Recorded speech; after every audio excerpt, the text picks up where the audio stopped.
Oh, is Seagull actually going to be able to pick him off again? They can see on the high ground, XVG have complete control, so Yumi dropping down again. They're keeping the payload contested. The Ana's going to come back in, so XVG has the ability to use this Ana boost, especially on a Yuma who's behind the tank Milo. You have to be careful. They're going to use on the Reinhardt instead. Yep, Reinhardt goes down there. Milo falling, and now Seagull, perfect setup here for a Dragon Strike. No, he's going to do it the old-fashioned way. Now he goes here with the ultimate. Needs to challenge out against the Reaper, pushing towards him. Yuma was felled a hair's breadth away from him. The arrow finds its mark, and Seagull, the one-man army, is holding on quite nicely here, but God's coming in with the McCree. Definitely, yeah, losing the Reinhardt early on is not good at all. That was Pooks getting the kill, no less. Could have even have been a boot, because we often see the Lucio trying to get up behind. Milo gets on towards Eagle now. Zim takes down Seagull, so that's a lot of the penetrating power for energy down. Obviously, we can see them running the triple tank and Hanzo combination that we saw earlier on here from Unsold Stuff. Dia trying to go for the Deadeye. There's a big shield in his way. He still gets himself 3.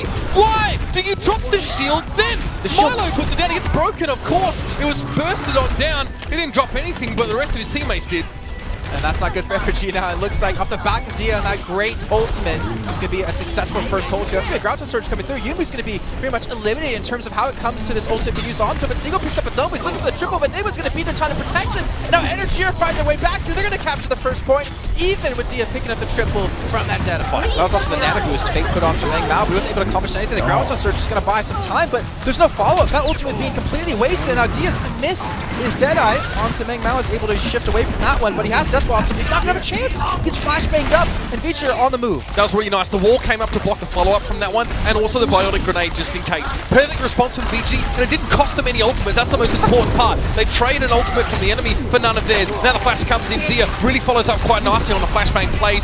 Wall comes up, and G not able to use it to escape there, and maybe change his pathing somewhat. But again, the fact that we're still watching Dia means he hasn't died. No one's really able to focus him down. This guy's got so much freedom. So much work in the beginning, and yet even with the kill on a Sparky, they weren't able to actually put the pressure forward that they wanted to. But they have the Nana boost ready. They have the revive as well, which is going to be interesting to see how that's going to work out, because Azaria doesn't really pair too well with the Mercy res, because you lose all your energy.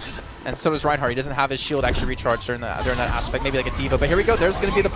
No, there's no barrage. Did Ursha just hit him? Graviton Surge came in pretty hard there. Pepper going to get a follow-up over the top. He gets himself 2 more. 3 kills so far. The Nana boosted Reaper now coming into its own for USG. That's 4 kills over that fight. And Snake are going to be sent packing. I was just going to go into that saying that Graviton Surge with the barrage combo would have been insane, but he gets Earth-Shattered in the air because he's too low on the ground. Now time's running out. Only 20 seconds left here for Snake to push through. They've got the Nana boost. They've got the Graviton Surge. They must use these effectively, and now they're going to come in. AKM drawn in, but that's an Earth-Shatter coming out from the side of USG now, looking to slow Slake down. But Key getting up in the air, comes in with a barrage. Only 1. Pepper gets 3 over the fight. Key takes himself out. It's a blowback from the shot of the rocket into the ground and takes him down. 3 seconds left, and Snake are getting nowhere.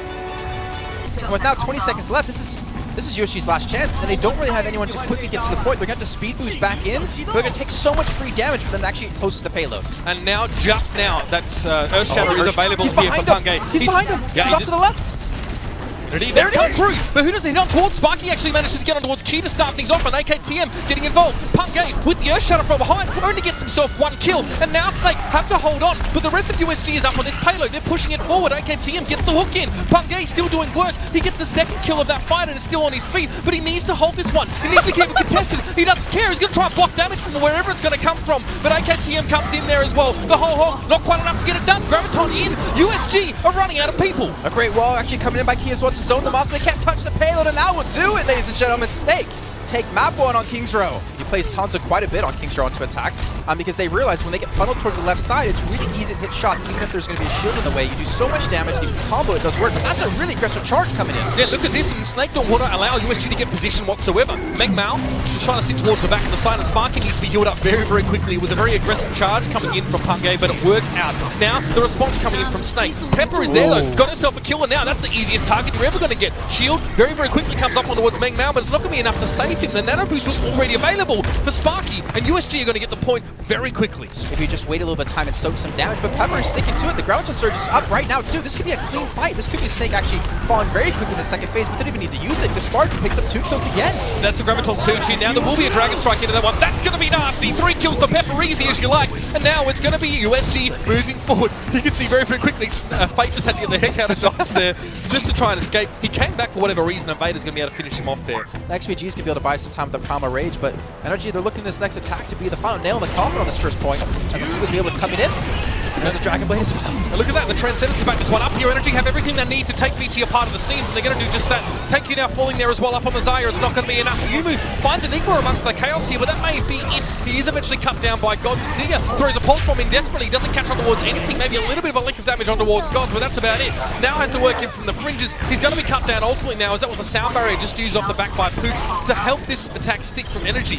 There come the kills. XPG goes down there to Pooks, and still Dia staying alive here, able to stall things out for a little bit. Energy haven't taken the point back yet. Graviton Surge coming in. No pulse bomb available for Dia, but it doesn't matter. Yumu's going to jump straight through. It's going to be Vici. The eggs on Energy's face. They drew the ults out, but Energy had 3 or 4 to come in with. We weren't able to retake the point now. This Trace has been untouched the entire fight. And I don't think anyone on Energy is going to have a chance to touch the point before it does actually turn over to 100%. They're going to try to throw the Tracer and try to do something. Enigma rushes in. He does go into overtime, but the question is, how long can they keep it here? Well, I don't really know. We managed to at least get the touch here, but it's going to be kills going in the favor of Vici. This whole round was in favor of Energy until they lost the point the first time. The pulse bomb connects there. Dia gets a bit of damage across, and now Energy desperately trying to stay on the point, but Seagull, the Dragon Blade gets him nothing, and that's going to be it. First round, go to Vici.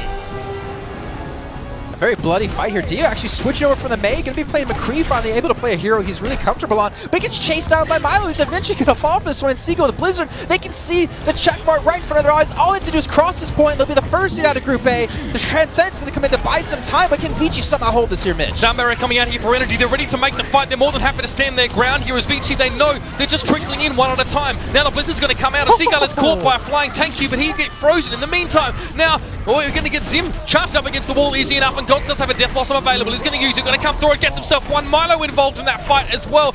We can see that Tanku has to be so careful. He can only dip his toe in the water, but eventually it's bitten right off. It's the Shark of NRG. They spring forth and they claim this series. Milo put up on the wall, a bit of a compromising position for him now, and Enigma forced to back away, but he's very low. Still able to shield himself up though, and Seagull doing work. He picks up Tanku. Both Reinhardts are traded in this case.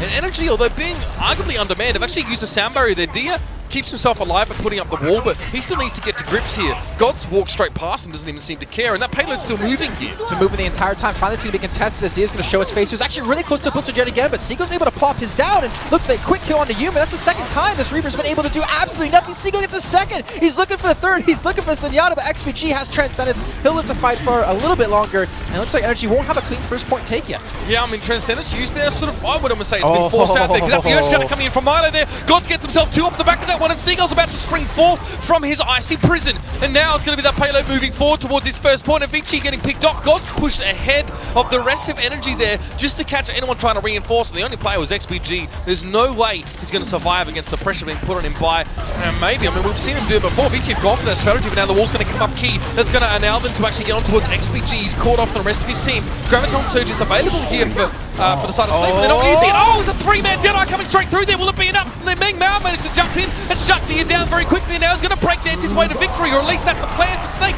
Gets himself a couple kills there. Tanku as well. Utilizes the chaos to swing the hammer straight for the fence, and Vici somehow, as the smoke clears, they're the only man on this payload. They're going to get it done. Surely. 700 jumps in. Graviton Surge comes on. He has to back away, but now the Blizzard comes in towards the point, and Snake can contest this. Oh, somehow with the nano boost, he gets the speed he needs with the Blizzard. The Graviton Surge. Is Snake going to do it? All they can prevent Vici from finishing this map. The pressure's on. Vici have nothing to get back to this payload. They don't have a Tracer anywhere near to actually stop this one, and that's going to do it. They're not going to touch it. Zim is not quick enough.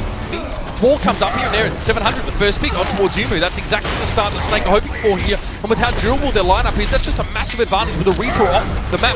Great little wall away. You can see Dia can't get to the point. He's going to jump in over the top here.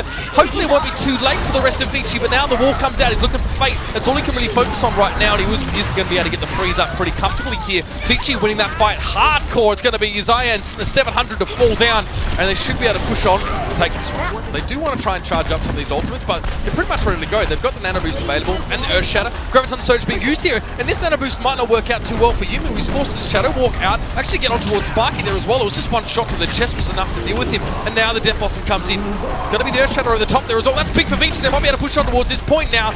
It's almost as if Yumu catches Pepper as he's thrown in his direction. Yeah, and we're going to come into the second chance at the USG. They have AKTM, who has his Blizzard available. He's already being pressured. He's actually taking it out for again. No, he gets it down, but there's no one else there to toss to stop it, and they capture it. Those are Transcendence. I don't know if it's actually going to be enough for this one, but Yumu off to the side. He's looking to pick up the skills. He's going to get frozen up. The whole team of USG is frozen, and Sparky will be the last man to fall, and Vici will hold again.